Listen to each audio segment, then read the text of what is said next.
Friend, Shabbat Shalom again to everyone. Thank you for the opportunity to speak with you this evening. Humpty Dumpty sat on a wall. Humpty Dumpty had a great fall. All the king's horses and all the king's men couldn't put Humpty together again.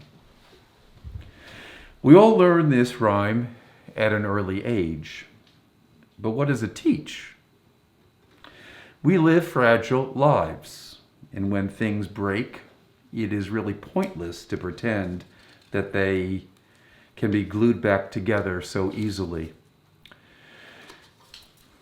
This nursery rhyme is the filter, the lens through which one of the mysteries of the Torah can be understood.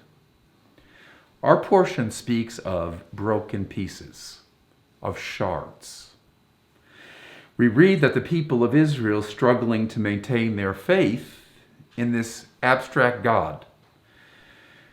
During Moses' long absence on Mount Sinai to receive the tablets of the covenant, during that period of time they build a golden calf. It's not really an idol, it's an image of the God that they cannot see. And why did they do it? Why did it happen?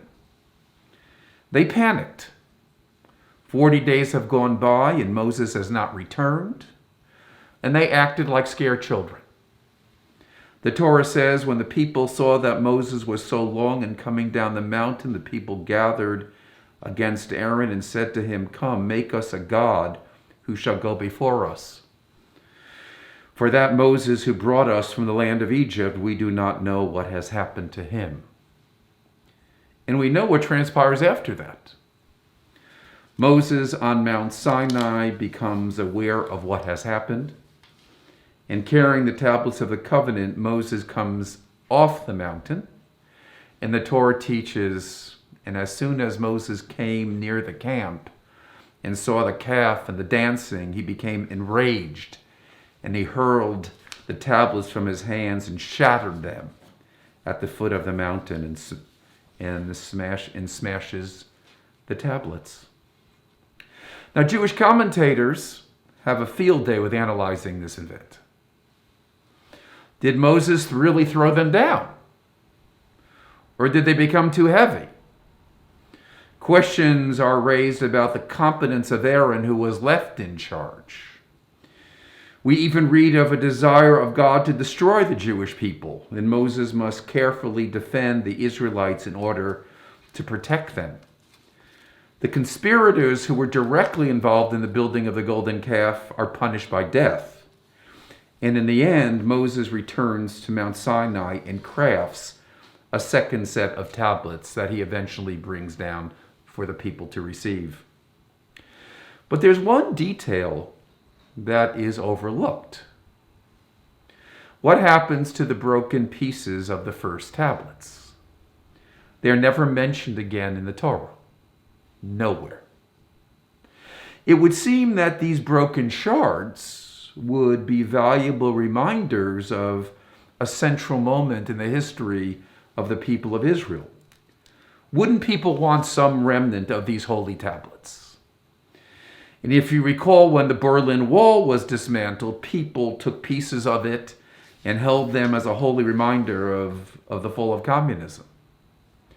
What happens to the shards of these first tablets? The rabbis of the Talmud fill in the blank. Haluchot v'shivrei luchot munachim. The whole tablets and the broken pieces of the tablets were kept in the ark, Ba'aron. They carried these two parts of the history of the people of Israel together in the wilderness.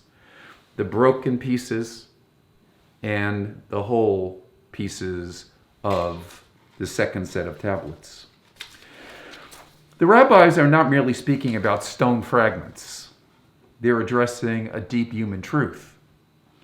Every one of us carries broken pieces along with the whole pieces in our ark. The 16th century Kabbalist Reshit Chochmah teaches that the ark is really the symbol of the human heart. Ernest Hemingway, in his book A Farewell to Arms, wrote so brilliantly, "The world breaks everyone, and afterward many are strong in the broken places." Hemingway was unknowingly echoing our ancient experience. We Jews understand that we become even stronger by embracing our broken pieces along with our whole places.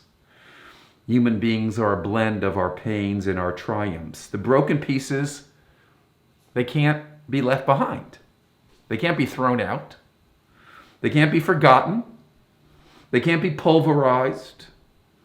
We all have these broken pieces. We have those people who are missing from our lives, and there is a loss. There is an emptiness. The bereaved, and especially those who have suffered painful loss, often live a life with two compartments within one heart, the whole and the broken side by side. Now, how does Judaism teach us to address this reality? What do we Jews wisely do? We recall each year the date of death.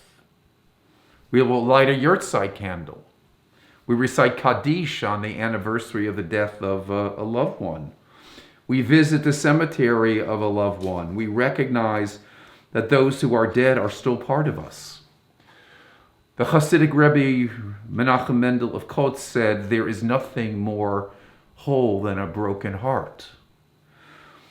The insight on the part of the bereaved to preserve the memory of a beloved one alive and to eternalize their spirit in ways both big and small often inspires the bereaved to live with heroic determination and courage. Or let me give you another example that I confront very frequently. A couple will come to me to talk about getting married. And not infrequently, one or both of them are divorced. And a couple that cannot reflect thoughtfully on this part of their lives, the divorce, is doomed. This denial often limits any further emotional growth. And unfortunately, many of them will repeat the same pattern in another relationship and will have learned nothing because that broken piece could teach them something they don't want to look at and hold on to it. A mature person examines what went wrong. We all have these unfortunate moments when we did not live up to our highest potential. And they're always there.